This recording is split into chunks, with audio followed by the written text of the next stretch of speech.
আজকের recipe village স্টাইলে দেশি চিকেন।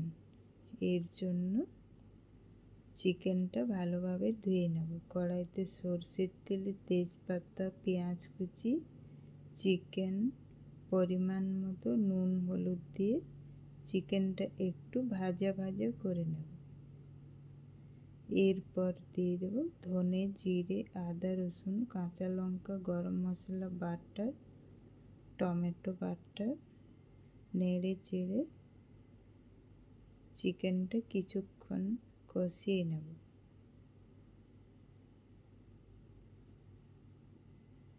দুটো আলু দিয়ে ঢাকা দিয়ে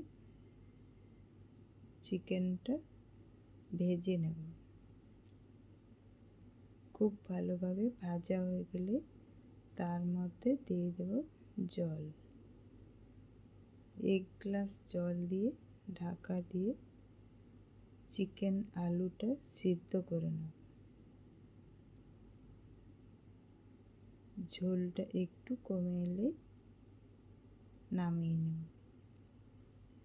ভিলেজ স্টাইলে দেশি চিকেন রেডি।